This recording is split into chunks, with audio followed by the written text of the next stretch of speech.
Sunday special podcast coming right at you. Hello, welcome back to Ion College Basketball. If you're watching live, thank you on a Sunday afternoon in late July. We appreciate you. That is Adam Finklestein. If you're listening to the podcast, you'll hear him momentarily.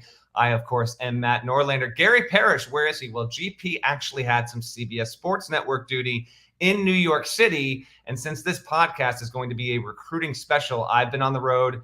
Finklestein obviously has been as well. Wanted to bring in, an actual expert. As fun as it would be to do a 7-minute podcast with Parrish talking about guys he didn't see in person, Adam, we're going to dodge that entirely. Thanks for joining me, man. How you doing? I'm great, thanks. I think it's admirable that you guys don't, most guys in the national college basketball media come to Peach Jam for about 36 hours and say they're experts at the end of it. So I celebrate your choices here.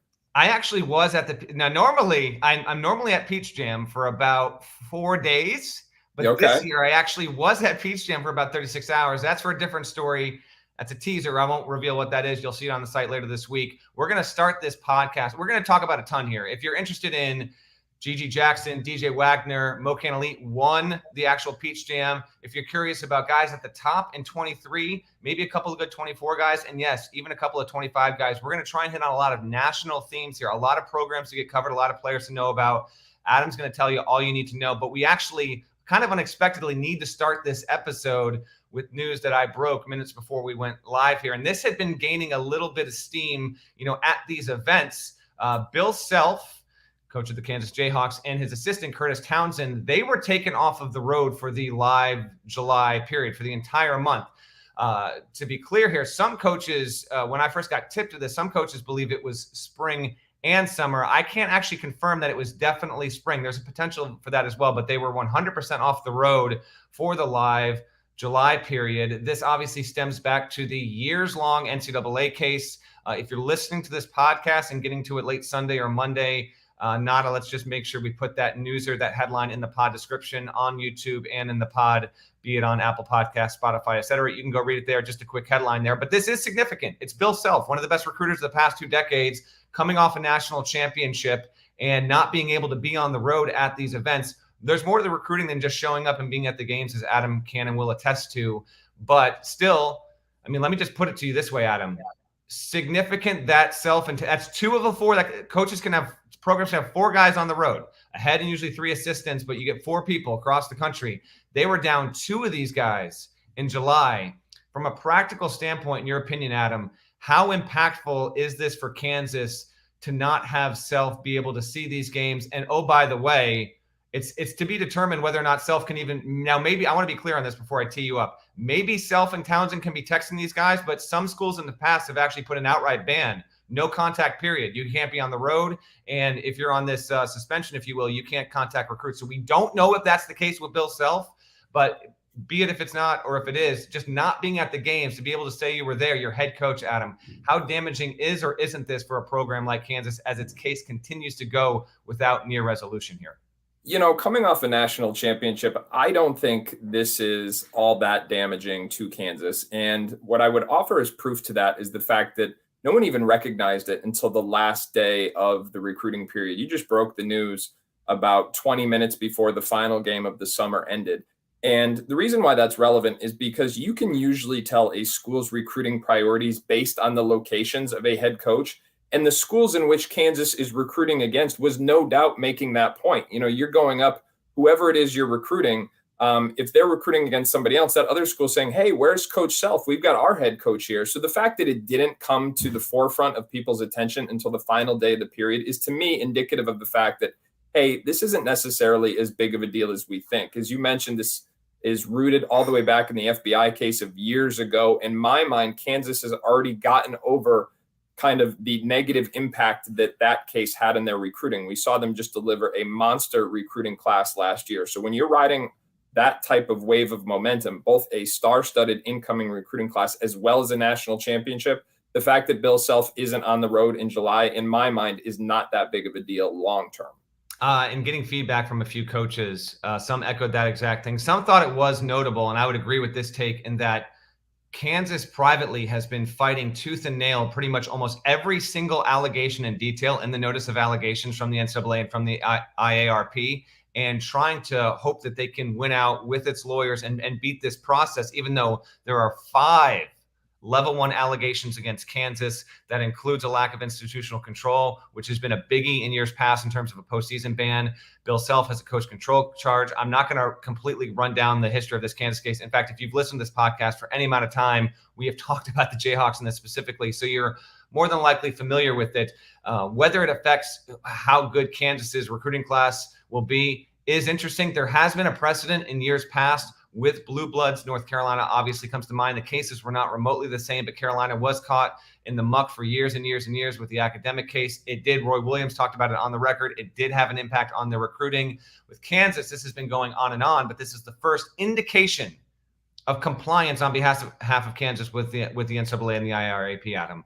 And I think it did impact Kansas in recruiting without question initially. In fact, you could almost argue the fact that the team they just won the national championship with, they got multi-year players because of the fact that they couldn't get kind of the one and done or two and done type prospects that they were getting before the case happened. So I do think it impacted them in recruitment. As to, kind of the other variables in terms of what it might mean for their case, I'm admittedly not the expert on that. But in terms of what it means for the recruits who are contemplating their move, and is Kansas any less appealing because Bill Self isn't front and center? I don't believe that to be the case.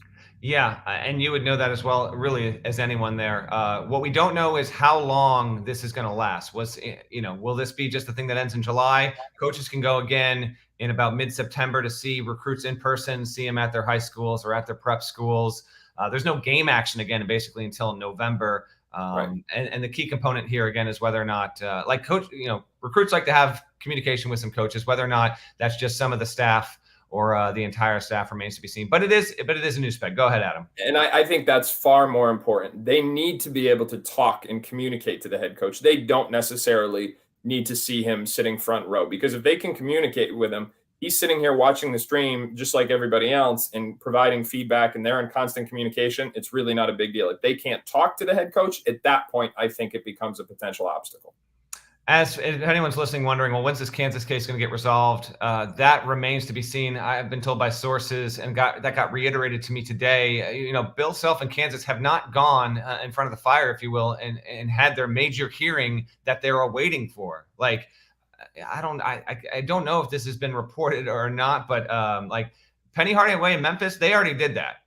That they've already had their hearing. So the Memphis, which is not FBI related, the James Wiseman thing, Memphis is on a track to be resolved before Kansas. That's been the case the whole time. Arizona still has months to go. LSU still has months to go. The hope, I think, with Kansas was that this would be resolved by the time the season started. I guess there's still a window for that, but they have not gone and faced the jury here and had Self sit down in Indianapolis. We wait and see when that happens. All right, that's the news peg. Let's go big picture here. Our annual Peach Jam special, that's going to be, frankly, the best one yet. All right, so MoKan, coincidentally enough, a program that obviously Kansas is quite connected to. MoKan, short for Hello, Missouri, Kansas. They win Peach Jam. We'll get to that in a second.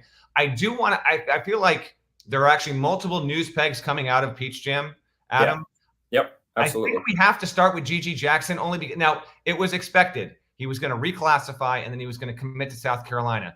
So we can take this a number of ways. I'm going to the floor is yours, my man. But let me cue you up this way. 1, GG Jackson reclassifying. Is he still in your mind now the number 1 player in 22? And 2, for South Carolina fans that are juiced about this, big picture, how impactful do you think he's going to be with the Gamecocks this season? I say that because in talking to a few coaches, some of the feedback I got was interesting talent, but some coaches who saw him aren't even convinced that he's going to be like a top 25 level player in college next season. But do you disagree with that assessment from some coaches who saw him in person? Well, there's 2 levels to this evaluation in my mind. There is how he projects at the college level, and then how he projects at the NBA level, because with this move, he's now eligible for the 2023 NBA draft. So we'll start with college. You asked the question, is he the top ranked prospect in the class of 2022? The answer to that is no.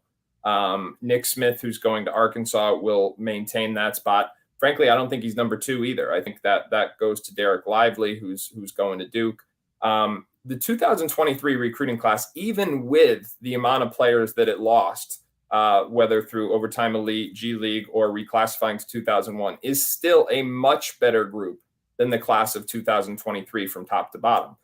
The reason why that's important is because it speaks to the caliber of the subsequent draft. So GG Jackson, while he would have remained the top ranked prospect in the high school senior class of 2023, as a college freshman, he's top 5, maybe top 10, but not number 1. And he is an interesting talent. He is a guy who is certainly provides. And listen, let's start with this. For Lamont Paris, home run, obviously.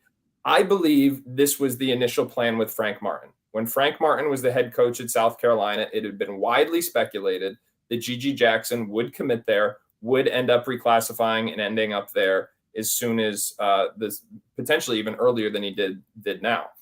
So this, I believe, was the initial plan. There was some speculation that he always wanted to go to North Carolina. I think there was a little bit of a divided house in terms of his parents and where they wanted him.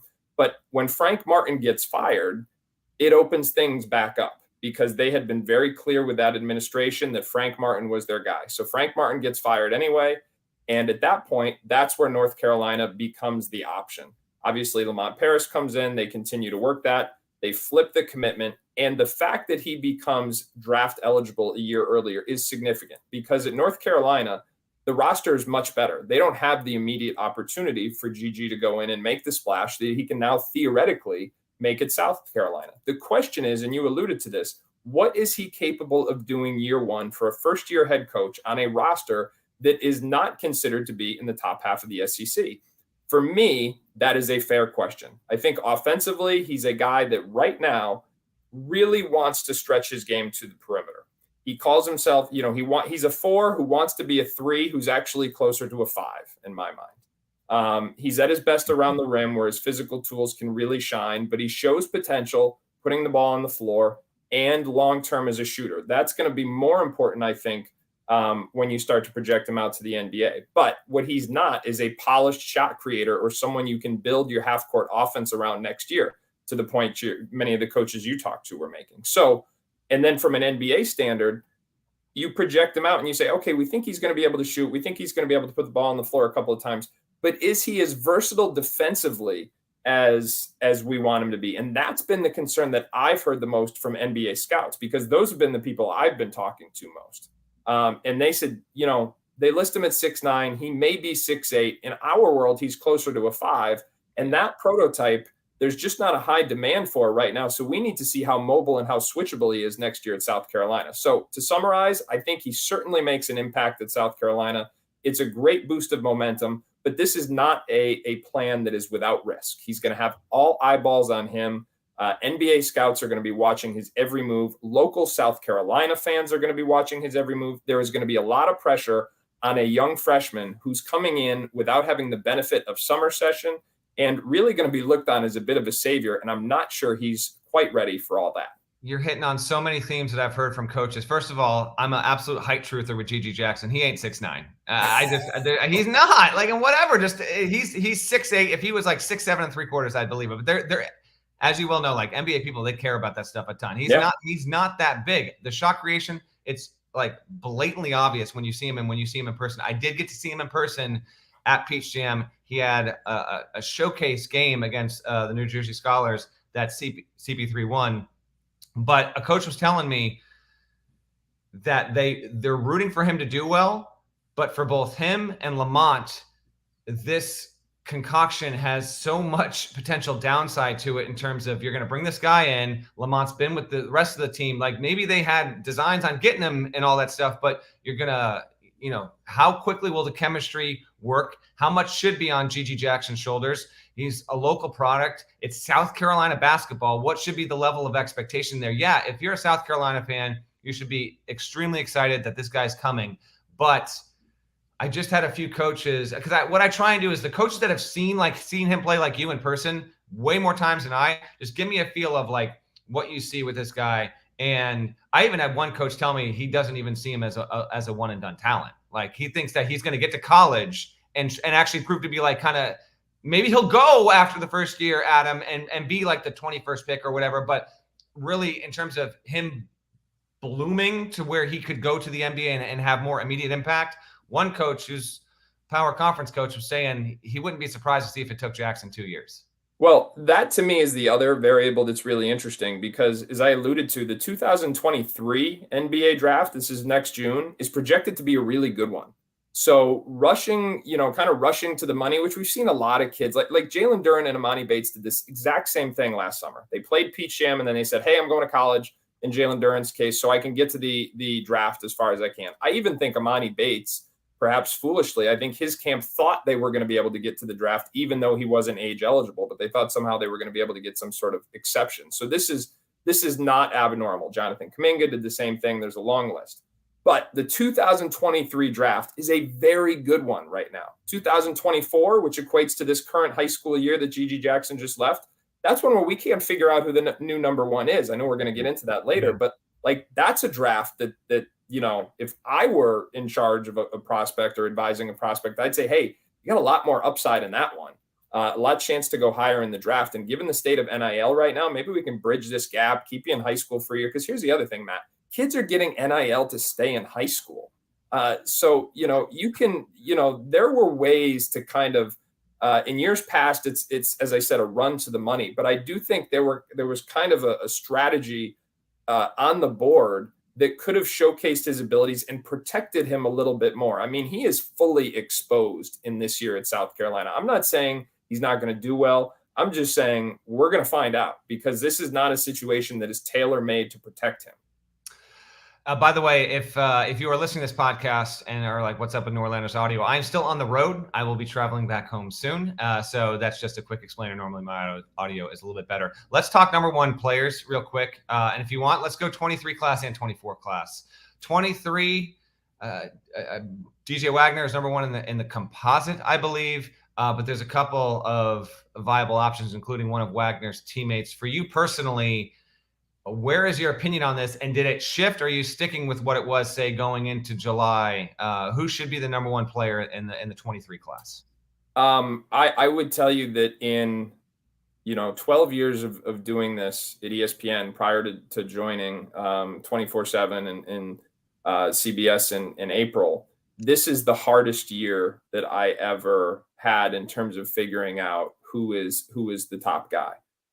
Because DJ Wagner would have had the best case coming into the month, if for no other reason that he has the best resume to date. So depending on what you're basing your rankings on, if you're basing it on who's the best player right now, DJ Wagner, he's done the most over the course of his high school career. But just to call a spade, he did not have a great month. He really struggled at the Peach Jam. Yeah. He didn't have a great showing with USA Basketball, even though they won a gold medal in Spain in the weeks before that. So he had a chance to really secure this spot, and he didn't do it. I mean, that game you talked about with Scholars and CP3, even though it was packed with coaches and fans, it was a consolation game. They were already out. Neither one of those teams, who were both among the most talented in the EYBL, even won their pool.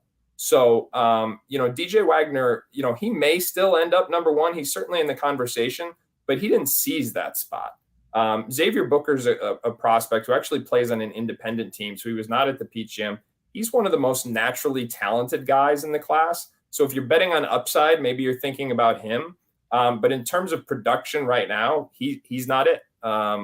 Justin Edwards, a guy who's scheduled to commit tomorrow at CBS HQ. Up and down, there's just not a definitive number one right now. No one has seized the spot. So to be totally transparent about my process, I'm going to do I came out of Peach Jam unsure of who's going to be number one and intent to do a deep dive in the days to come, really digging into all their game film, doing my due diligence behind the scenes and trying to see who projects out best, because no one has seized that spot in 2023. And to be honest with you, 2024 is the same story. Trey Johnson, Ian Jackson, guys like that who are making a case. The most star-studded class we have right now is 2025, and those are 15-year-olds. And I think that's why you saw so many people, national media like yourself, who go to the Peach Jam, who start tweeting about 15-year-olds, because 2023 and 2024 just don't have the star power that we are accustomed to seeing. A lot of that is because kids have departed, whether it's G League Ignite or Overtime Elite. But this is just, as of yet, we don't have the same star power in these classes that we are accustomed to seeing. Yeah, real quick for me on Wagner. I loved him last year. Yes, and I actually still think that he has such tempting and fun. And this is all relative. We're talking about literally who is going to be the number one player in high school basketball. Okay, so DJ Wagner does not suck, but he has had a rough stretch here. Talked to multiple coaches who saw him in Team USA, and his shot was not falling. That kind of continued here at Peach Jam. And if you are someone who thought, Wagner is more suited to be slotted, say 4, 5, 6, 7, whether that's where he's currently or how he projects, sometimes these projections obviously want to reflect well once these guys get into the NBA. I can understand that. I would still bet on Wagner, but it's undeniable that he hit a swoon here that was a little bit unexpected. We'll see if he can get it back together. Since he is such a big name, I'll put you on the spot real quick. And for people that might not be aware of where you may or may not be leaning with this, even if you think it's a toss-up, DJ Wagner eventually is playing in a college uniform at which university, Adam? Because that's another one where, like, college coaches, like, they're just bringing up these conversations. They ask me, right, where's Wagner going to play? Man, I don't know. Like, I'm happy to talk about it with you. Yeah. But what I would say right now is that the intel sounds more Kentucky-ish, but obviously his grandfather is now on staff at Louisville, so this one is not over until it's over.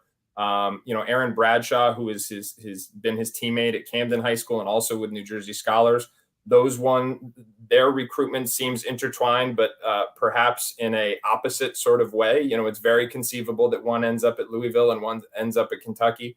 And so, to me, I would, if I had to guess today, I would say Kentucky is the favorite, but I think it's a long way from over. And just a quick response to your point about the rankings. For me, like, rankings isn't necessarily about who's the best player right now. But in my mind, it's more about projecting a futures market. Who's the best long-term prospect at the top of the class? Because you don't want to have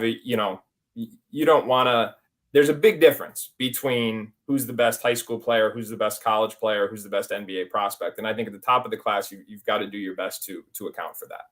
Good stuff. All right, we still got plenty more to get to here. I'm going to take a quick break. But after the break, we have to talk about it. We are going to get to Bronny James, who had among the best weeks of anyone down at Peach Jam and anywhere across the country. We'll get to that.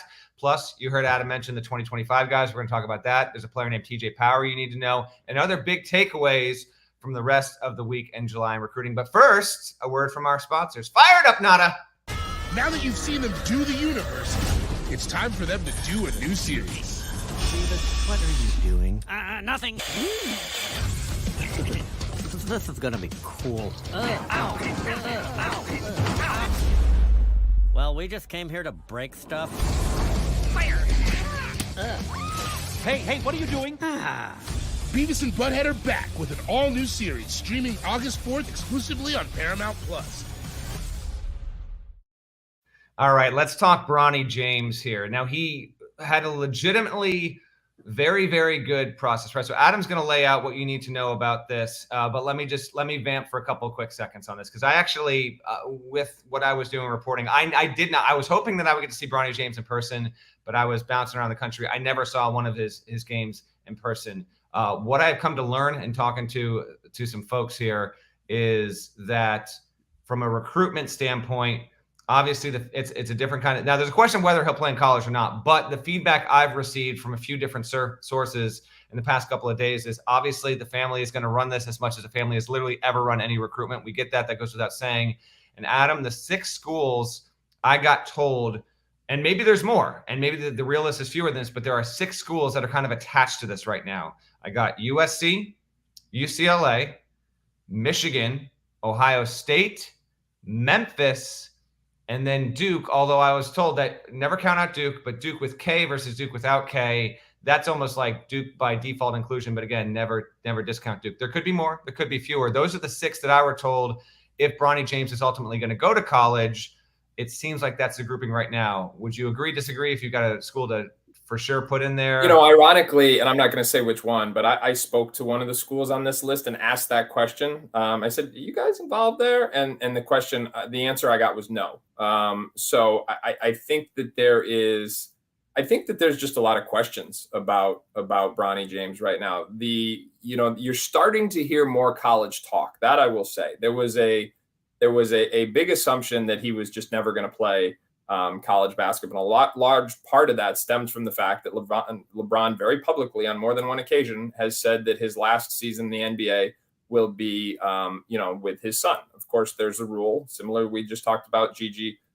He's got to be a year removed from high school. So whether he does a post-grad year, like you saw Dwayne Wade's son do a couple of years ago before he went to the G League, in this case with Utah's G League team, that's where Dwayne Wade's son went. We don't know exactly what he will do with that year.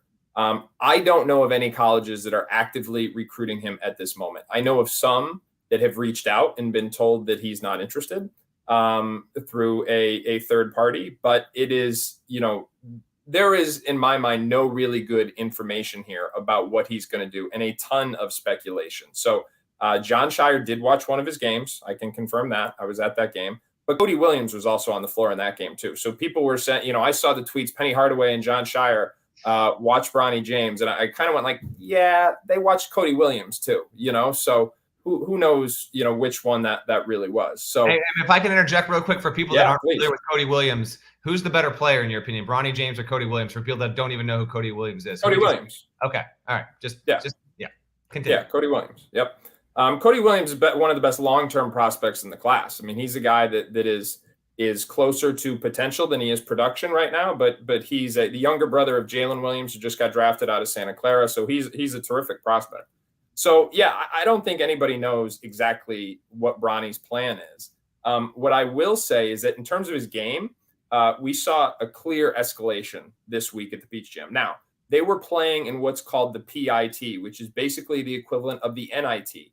His Strive for Greatness squad did not qualify for the championship bracket at the Peach Jam. They didn't have a very good regular season. So they were essentially playing in this B bracket all week long. Now, with less at stake, he did put up numbers, albeit not overly consistently, but we saw a more aggressive version of Bronny James. He's always been able to shoot the ball, but we saw him kind of take over as the primary playmaker more often than not. He was able to get downhill in the open floor. He was shooting the ball well from the three-point line. As I mentioned, he's got terrific touch and layup-making ability at the rim. What's obvious is he does not have his father's size, and although he is a plus athlete, he's not an absolutely amazingly elite athlete. So there's some things there, but he was as good and as aggressive as I have seen him this week. Is he a top 40 player in his class now after what he did? Yeah, I think so. I would, want to go back and look at it. And again, context is important. Would he have been a top 40 prospect a year ago or 2 years ago? Maybe not. But in this class, I think he's got a good chance. Okay. And a reminder, this class is definitely down. That's another running trope I heard. I mean, I heard that every other game I sat at over the past 5 days, Adam, is just how down 23 is in general. All right, let's 100%. Talk another player, TJ Power. Big rise. Before I continue, yes or no, did any player improve their stock more in the month of July than TJ Power? Well, you should probably ask somebody who hasn't seen TJ since he was 15 years old. So here's the thing with TJ. He's finally healthy. TJ has whether, and I will say this, he's available, whether it was because of his baseball career. He's a left-handed pitcher who throws in the upper 80s. He shoots a basketball right-handed. So he has spent a lot of time playing baseball over the years. He's had a few nagging injuries. Now that he's finally healthy, and he's been healthy for the better part of the last 6 months, his recruitment is going to the levels where, quite frankly, we and I admittedly initially expected it to go. But he's older. He turns 19 this month, which makes him a year and a half, maybe 2 years older than some of the prospects in this class. So he is more polished and more ready to impact the game. So he's certainly helped himself, and he's got a wide range of recruitment, including the Blue Bloods right now. But he's got to decide, does he want to go that Blue Blood route, or does he want to go someplace where he's being recruited to be more of a focal point? It's going to be interesting. So a couple notes from me on TJ Power. Yeah, 6'8" forward from Massachusetts. He's 65 in the composite at 247 as we speak. After all the buzz, I guess it wouldn't be stunning to see him jump into the top 25 whenever the rankings refresh, just based off of, like, again, the buzz. Now, it was Iowa, Notre Dame, Boston College, Virginia that were in on him. He's taking official visits. Again, like I don't, he's going to North Carolina Monday. He's going to Duke on Tuesday. So when you talk about if he's going to, like, when you go to those schools and take those official visits, it's so easy to be wowed by that kind of stuff. And if you're a school, like, I don't know how long Boston College has been recruiting him, Adam, given where he's from. There's some deep family ties there as well. In fact, okay. and you know what, like, starting the month, the very first day of the live period, I was in Atlanta. And I walked into the Under Armour Association, and someone almost tackled me. There was a big rumor that TJ Power had just committed to Boston College and was having the graphic made, to the point where I'm texting, various people, and I'm saying, like, hey, is this about to happen? And obviously, Boston College would love that, because while he was a priority for them then, he's undoubtedly even more of one now. But I do think TJ is, and he's also got Kansas. Yes. I mean, there are more, but I'm just saying, like, immediately as we record the Sunday night, like, he's literally going to the Triangle in the next 72 hours. That's yep. I love how, like, it's like, is the graphic getting made? The ever critical Photoshop, but you're right. Like, stuff like this can get crazy. From my perspective, Adam, TJ Power seems to be as big of a riser as anyone throughout the month of July. Whether that's true or not, I don't know. Perception-wise, he's taken a big jump.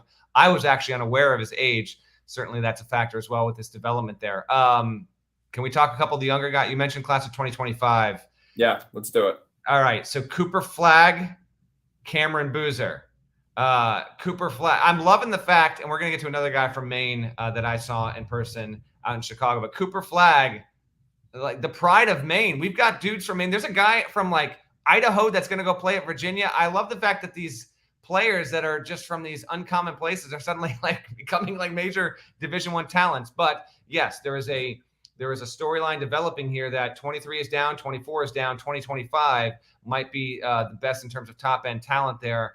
So we are going to have chances to see these guys, rising sophomores, if you will, in the years to come, before they even step on college campus, or who knows what the NBA rule will be like by the time they're actually done high school. Like, there's a chance Cooper Flagg, when he's done high school, will be able to be drafted immediately into the NBA, depending on what the Players Association and the NBA agree to in their next collective bargaining agreement in the next couple of years. That aside, Adam, what do people need to know about Flagg and Boozer? Those seem like the two biggest names, but if there's another, third or fourth to know, lay it on us.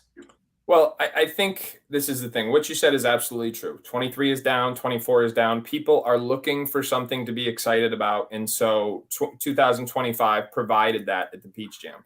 But what I would offer, and I'm actually have a piece coming out on this tomorrow, is just some patience. Because if we've learned anything in the grassroots basketball community in recent years, it is the fact that we can do a whole lot more harm than good by throwing these early labels on these kids. And some of the stuff that came out this week was totally irresponsible by adults who are either, like, trying to trade compliments for access to these 15-year-old kids, or just, want to play the I was right first game.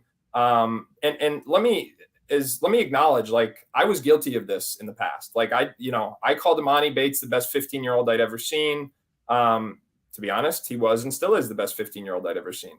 But it's not just Imani Bates, Josh Jackson, Marvin Bagley, so many other guys that we thought were absolutely elite, can't miss kids.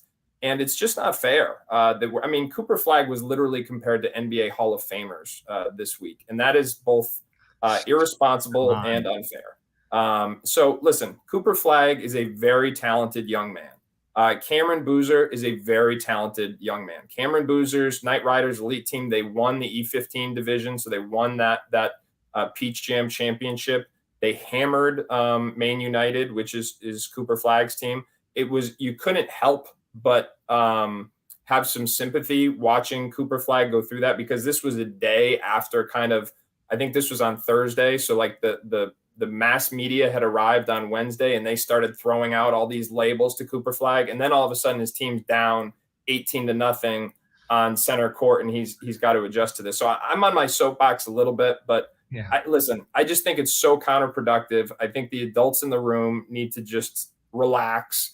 It's okay to say these guys are highly talented, to acknowledge their talent, and still to admit that nothing is a foregone conclusion when we're talking about 15-year-old kids, because that is exactly what they are. They are kids. It doesn't matter how big and strong they are at an early age. They're highly talented kids, and they've got a tremendous long-term opportunity. But, maintaining their humility and work ethic and having good people around them, which both of these kids seem to have right now. So that's just as important as their talent. That is so, so important. And tuning out all the Twitter nonsense is just absolutely critical. I agree with you entirely. When I went to Peach Jam last year, when the crowds weren't there, as you all know, general public wasn't allowed into that building. I wrote a few things, but one of the things I wrote was about Imani Bates, who frankly was, he was fine, right? The takeaway was Imani Bates is not at the level now that he was projected. I won't say promised, but like projected by everyone to be. And, I think Imani Bates served as what should be the last and final reminder. To just now, I understand, but it's not going. I mean, we saw. I know, but frankly, guys like you, guys like me, if you have a national platform in particular, and sometimes not even a national platform, like I get it. There's people on the baselines taking highlights, and they're going to share it on social media, and then they need a catchy all caps headline on Twitter or on YouTube to get people to watch it. And it's like KD likes skills at 16. Wow, all this crap. We really need to do a conscientious effort and a better job collectively. When I'm talking like even into 17s. Yes, you can say this player looks like the best player in his class, but like attaching these labels to players that are 16, 17 years old to guys who are literally on their way to the Hall of Fame, if not already there, like it needs to permanently stop, because the downside can be so damaging. Not to mention the fact that like the media can and should do its job. We should help tell these stories, but it's almost like, I think you kind of hit on it exactly. Sometimes, be it with writers or talking heads or people that are going on social media, there's almost like this race to see who can give the highest compliments early enough to say like you were in before everyone else, when it shouldn't be about that. And with guys like Cooper Flagg and Boozer, really tantalizing, fun players. They're super young. Let's just let them be like that. We both know we're going to, some of that current's going to tug away anyway. But I think it was important to at least mention it again, because if for whatever reason we look up and Cooper Flagg is like, the ninth best player in his class versus whatever, like who knows where it's going. It's not impossible. Like, here's the thing. They're 15 years old. There's some kid who's 6 feet tall, 120 pounds right now, who's going to grow 10 inches in the next 3 years. And we just, and you know what, if that happens and he ends up being better than Cooper Flagg, that's not Cooper Flagg's fault. I mean, that happens all the time. And if you look at the players who are the best in the NBA right now, there's some who popped early. There's LeBron James and Kyrie Irving and Kevin Love and guys like that. But there's also Steph Curry and Dame Lillard and Kawhi Leonard. And players pop or ascend at various points. And, it's just, I have such a hard time, especially at those early ages, with the expectations that we put on these kids, because we treat them like it's a foregone conclusion. And, like this was a common theme we talked about all week. And then somebody said, yeah, turn on the NBA Summer League and look at the list of two-way players. They were all guys who were promised that they were certain pros and millionaires just a couple of years ago. And now they're fighting for, they're fighting for their livelihoods. Where's Mikey Williams ranked right now, Adam, off the top of your head? Do you know? I don't know. I admittedly speaks to it. Speaks to it though, right? Like Mikey Wilson wasn't necessarily promised to be like, the greatest thing, but yet another one. And again, it's not the player's fault. We gotta do a better job at that. As we're on this little soapbox, if you will, give me some of your other floor is yours, my man. And I hope our listeners are really appreciating, frankly, the intel, the opinions, the insight. Because again, Parrish and I, you're not getting this. You might get some funny random stories and digressions that make it entertaining, but I'd rather give you some meat and potatoes to the listenership. So standouts, takeaways from Peach Jam, July in general, like anything you want to hit on right now, lay it on us. I'd like to, I think winning matters. So I'd want to start with Mocan. Mocan Elite beat Team Takeover by 1 in the final game. I'm looking up right now because I'm just looking at the box score. This is a team that did it with defense. This is like one of the best coach teams year in and year out. does a tremendous job. They've got a variety of good players. Omaha, I'm going to butcher the pronunciation of his last name, but Bilal is a 5-star forward and, strong body, versatile, inside out, kind of college ready 4-man. John Bull, who's going to go to Sunrise Christian, 7-foot rim protector. Trey Green is a kind of a microwave type volume scoring lead guard. But this is a group that did it by committee, that bought into a team setting, and that is coached like a college program. Like, you go watch them, they run good stuff. They defend with principles. Guys buy into different roles, and that's refreshing. Team Takeover lost in the finals. How about this stat? Team Takeover has 4 different rising juniors who play on their EYBL team, okay? And then their 16 and under team won the E16 division. So they basically said, okay, we're going to take our top 4 young players, not have them play in the E16 division. They still won the E16s. And then the 17s finished second. So if you want an early favorite for the 2023 Peach Jam Championship, it's going to be Team Takeover. So again, I do think that those, winning matters because it speaks to who can buy into the team concept. And a lot of the guys we talked about so far, even on this pod, Gigi Jackson, DJ Wagner, those either didn't make the Peach Jam to begin with or didn't win their pool. And at some point, winning's got to matter in impacting the game in ways that correlate to winning. That has to matter. So again, I know you said we were off the soapbox, but I slipped back on. But I did want to recognize MoCan and Takeover because those were the 2 programs that won championships. Knight Riders Elite, Cameron Bruiser's program, they won the 15 and under title. So those were the 3 programs that walked away with championships. And so to me, those are the players that deserve the credit coming out of the week. MoCan, if I remember correctly, they won it with. Did they not win that with Trae Young and Michael Porter Jr.? Is that the last time? Absolutely, yeah, and obviously that was a star-studded roster. Yeah. This is, if I'm not mistaken, this is their 3rd EYBL championship, but this was certainly more of a committee effort than we've seen in the past. They didn't have anybody score more than 13 points in the final game. They had, let's see here. They had 5 players who had 6 or more. They won the game 53-52. They did it with defense, but all week long. In fact, when on this very podcast earlier in the week, I had suggested that I thought MoCan was the favorite just because of how organized, well-coached, and disciplined they were collectively. By the way, Takeover, if you're unfamiliar, is from the greater DC area. So as Kevin Willard is trying to continue to get some momentum, in fact, I'm going to mention a couple of recruits here that he's going after. DC area Takeover, they are certainly looking to be set up in the years to come to be pretty strong. A lot of really good talent around that. Let me give you a few guys here. So I was in Chicago on Wednesday. You were previously at Under Armour. These are not all elite, highly rated players, but I'm going to give you. We'll go name by name. So I'll give you the name. Quick hits. I like it. Hit me. What do you got? Quick hits on. Let's do it this way, Adam. Quizzing me publicly. What could go wrong? Here we go. Yeah. You tell me if you think there's a lean, what you think it is, and a quick description of the player's game. All right. Okay. And by me even mentioning them, they're just guys who caught my eye when I watched them in Chicago. Under Armour, to be frank, was considered to be vastly inferior this year, particularly to the Peach Jam. That normally is the case, but there was, they still had some guys. I mean, they had like 20 top 150, 170 guys, they told me, at that tournament in Chicago, but it wasn't as strong as it's been. All right, so 5 guys. My favorite of all of them, Marco Jackson. He's from Jersey, plays at South Kent in Connecticut. I couldn't help but watch this guy. He was my favorite player I saw play at Under Armour. What's the rundown on him? Agreed. His recruitment has expanded more in the last month than maybe anybody else. He's transferring from Academy of New Church to South Kent for this past season. Big power guard, listed at 6'4". As you know, as the height expert, he may be 6'3", but he is powerful. My man, I'm 6'3". He ain't 6'4". All right. So he's powerful. He's got phenomenal speed. He gets downhill exceptionally well. His recruitment, Maryland was perceived as the leader at the beginning of June. But this is wide open right now because he's a player that has really asserted himself as one of the top point guards in the country. Maybe even, behind Isaiah Collier. Is he the second best point guard in the country? It's a fair question. And so I think his recruitment is too wide open to call because it's really exploded in the last month and a half.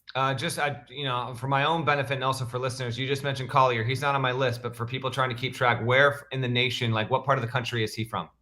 He's from Georgia. He's got a meniscus injury he was actually playing through it at the USA Basketball U18 training camp in early June. I was down there. He was playing really well, and it was surprising when he didn't make the cut. And we were trying to figure out why, because they diagnosed he had a meniscus injury. He's been out ever since, but he is the best point guard in the country, plays for the Skill Factory, and was there supporting them this weekend at the Peach Jam, but not in action, obviously. All right, so Elmarko Jackson's recruitment is expanding. Maryland was a perceived favorite. We'll see if Willard, first season on the job, can actually maintain that, because he just, I love his game. JP Estrella, the other player, and I hope I'm saying that You last. did. Okay, correctly. He's from Portland, Maine. Yep. Shouts. By the way, I'm going to Portland, Maine to be with Guster on stage in like 3 weeks. So Portland, Maine is a sleeper cool city, by the way. Amazing. Amazing. Yeah. It's very cool. I love the fact that Maine's got like multiple like really awesome players. He's gonna play at Brewster Academy. There was a game, Adam, where Jackson was going against Estrella, and it was like a Peach Jam game in terms of coach attendance. Tons and tons of Power Conference coaches there for both these guys.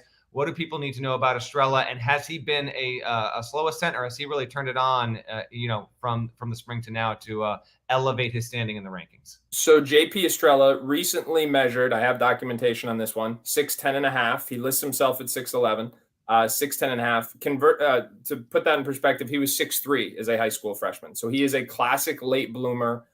He's still filling out, kind of growing into his body. But he was, I named him the top post prospect in Under Armour Association because he's not a finished product. He's got touch that's going to extend outside, so his shot is going to project. He's got terrific hands, and both hands inside the lane. He shows flashes of being an elite passer. So the bottom line is he's a late blooming big with inside out ability who really thrives in offensive structure. Now he got all the blue blood offers in April and June. And he's going through a similar type of process of TJ Power. Like, okay, Duke offered me, but I'm, just judging on how they're recruiting me. I'm not the priority. But then I've got places like Iowa where Fran McCaffrey's at every single game, and he's got a long, long list. So he took a variety of visits before the month. He's maximizing that rule. I think he's going to end up taking like 8 different official visits. So he's really, trying to see what he wants to do. Kansas is in the mix for him as well. And so it's going to be, but again, too close to call. I'm not the crystal ball guy, admittedly, but there is no definitive intel on which way he's leaning, but a skilled inside out late blooming big. Personal note, a side note here, Estrella plays for Middlesex Magic. And I believe it's the 16s teams. The son of one, Brad Stevens, plays on that team. So Stevens was actually in Chicago, caught up with them, and Brad Stevens remains the best, my man. It was a wonderful conversation. He's just so unassuming, sitting there with his Red Sox hat on. Initially, Adam, as you well know, the Peach Jam is an exception in terms of NBA scouts were there like through, I guess, Saturday or whatever. That wasn't the case with the Under Armour deal. Now, scouts could go to a different Under Armour events, but at first I thought Stevens was there because NBA scouts could be in the building. No, his son plays for the team. So what you just alluded to is considered one of the biggest competitive advantages in all of grassroots basketball, is that the Nike Peach Jam is certified for NBA scouts, but the Under Armour Association and the Adidas 3SSB circuit are not. I don't know why that's the case, but that is in fact the case. Yeah, and obviously it is a major competitive advantage, and we'll see if that changes next year or not. Okay, 3 more players. Kerry Booth, I saw him play with you in the same gym in June in Connecticut, and then he was up in Chicago. He is the son of Calvin Booth, who is now the former NBA player. He's now the GM of the Denver Nuggets.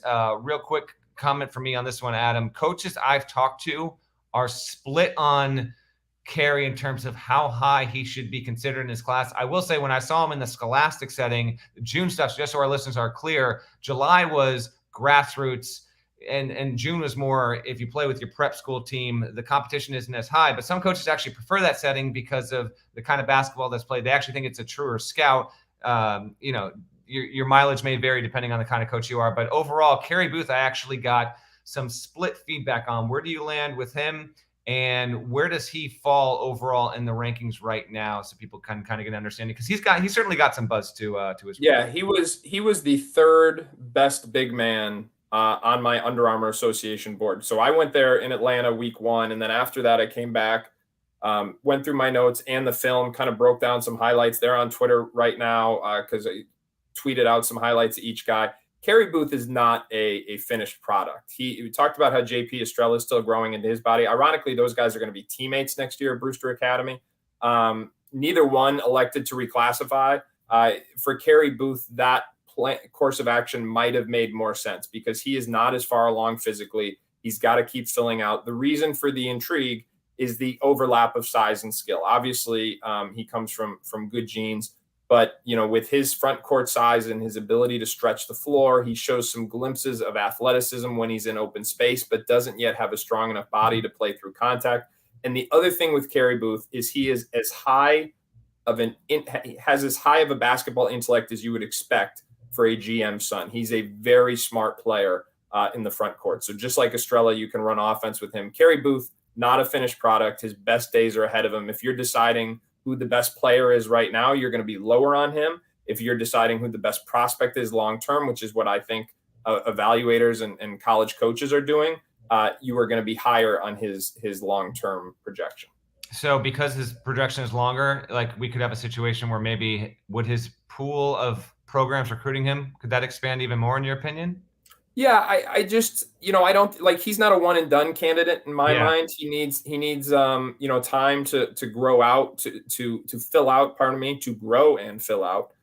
He's got a little hitch in the way he shoots, even though he makes threes. His gait when he's running the floor, that could be more fluid. He's just a guy who needs time, and that's not, for big kids, that's pretty normal. I'm going to go a player outside the top 100 247 sports rankings. I couldn't help but notice him. He'll also feature into a story that I'm going to have for later this week. But we are one out of Pennsylvania, Thomas Hawk. Got it. Come on. Yeah. And the best part about this is the way he spells his name Haugh, and he pronounces it like the bird, like hawk. Yeah. It's Thomas Hawk, but it's Haugh. He seems. I'm trying to give a little highlights to guys who stood out to me. He's one who clearly stood out to me, a lot of potential. And frankly, I say this, but he just seems underrated. Like he's literally underrated. I don't know where he's just. Well, not. I will take. If he is, that's on me. And I'll say this. And obviously, he's committed to Florida. He's a guy that could have gone in 2022 because he graduated. He's electing to go back and do a post grad year. 2 years ago, he was 6'7". He has now been measured at 6'10". That is super relevant because with the way he moves at 6'10", now you're talking about a potentially highly versatile front court defender. And he's not a guy who's going to go out and get you 20 consistently. In fact, I saw him play 5 high school games this season. He didn't have double figures in any of the 5 games, literally. His high school coach and I were literally laughing about the fact that, his high school coach said to me, he said, Florida, you were probably going nuts. He sucked every time you saw him play. So it was, but kept growing, maintained his mobility at every stretch. He plays the right way. He is a guy who impacts winning. He's a Marco Jackson's teammate. He's content to move the ball. He can finish around the rim. He's got shooting potential. And you're talking about a super versatile front court defender. So if he hits, and that's the kind of term that we don't often use in high school, even though we should, if he hits, he could hit big because you're talking about a 6'10" front court guy who knows how to play, who moves the ball, who has some shooting potential to develop and is going to be able to be switchable defensively. And that's a prototype that does pan out long-term. So not going to be the type of loud stat stuffing performance that gets you all the accolades in high school or AAU, but has markers that translate to potential success in the future. Last player out of the greater Baltimore area, I guess maybe might be a Maryland lean here. He's a big, maybe 6'10", Derek Queen. I believe he's going to be at Montverde down in Florida for this upcoming season. It seems like still something of a project, but you couldn't help but notice him.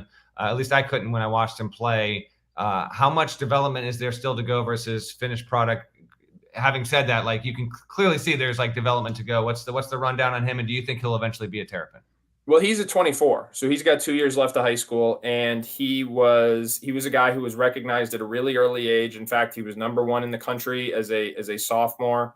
Or I'm sorry, at the tail end of his freshman year. So he was in COVID. I remember there was the first NIBC event at St. James in Virginia. He was there, and it was like the only game we were able to see live. And the freshman was dominating and really, just jumping into people's field of vision in terms of a really intriguing long-term prospect, in the same way Cooper Flagg and Cameron Boozer did this past week. Transferred to Montverde, had some growing pains this past year, but he's still got 2 more years. He's older for 2024, so it is possible you see him go up to 23 and kind of follow that GG Jackson path. That's not, I don't have that on any authority. I'm just saying based on his age, that's a possibility. He's a finesse big. He's highly skilled. He has got phenomenal hands. I mean, it doesn't matter where you throw it, he catches it. And that also makes him an elite rebounder. He's a passer. He's got really good footwork. I'd like to see that that touch start to develop into a little bit more floor spacing. We haven't seen that as much as I thought. And he's got to continue to work on his conditioning. He's made really good strides in the last year, but it's a work in progress. And as I said, just a rising junior at this point in time. Adam, I barely know what to say here. This has been such a productive, free-flowing conversation with no long asides, no talk about camel fighting, dodo birds, leaky black. Is that how you guys usually roll? Well, I mean, you really never know. Last year when we did this, I hit the +15 cycle on the tab and I hear dodo birds. I'm like, yep, skip 15. You might not be the only one, my man. Last year, Paris spent about 20 minutes of this podcast absolutely slandering Jalen Duren. Now that somewhat aged well because he's never going to be the #1 pick in the draft, but there was none of that on this year's edition. Before we get out of here, for those people that do care about the rankings, and let's just focus on 23, what is our timeline on when 247 will refresh and we'll get a new arrangement, a new echelon, if you will, on where those guys stand? So I don't think there has been a definitive date established just yet, but it's in the coming weeks because we have, the recruiting period is over now. Everybody's shutting it down. For me, that means, just because I'm kind of a basketball nerd, I'm going to go back and watch all the film. And as I said, try and dive into whatever I missed. But I think certainly in the coming weeks, you will see an updated rankings that will be potentially brand new and obviously have a new #1 now that GG Jackson is in the class of 2022. GG Jackson is in the class of 2022. He will be playing college basketball at South Carolina. Lamont Paris got himself a high-profile commit. We'll see how that works. Adam Finklestein is the director of scouting. He is our top dog here at 247 Sports. We are thrilled to have him. If you watch the YouTube channel, by the way, please do subscribe. But you have seen him on there plenty. Him and Mr. David Cobb have been doing plenty of stuff, and he was all over the NBA draft as well. It's been a pleasure having you. On a personal note, I will have stuff tied to this past week. I was on an assignment that I'm eager to share and talk about. That'll go on the site later this week, either Tuesday or Wednesday. So we'll save it for that. We will also still continue to have our summer shoot-around series. We got 2 more schools coming this week as well, so you can be on the lookout for those in the feed. As is. Adam, I appreciate you coming on and to be transparent, your patience with the self stuff, which was emanating. And you got to break news. I appreciate you having me. It was good seeing you this week at the Peach. Absolutely. Thanks to everyone for listening. Please do subscribe if you have not already. GP will be on the next episode with yours truly. Until then, we will talk to you soon, and thanks for tuning in.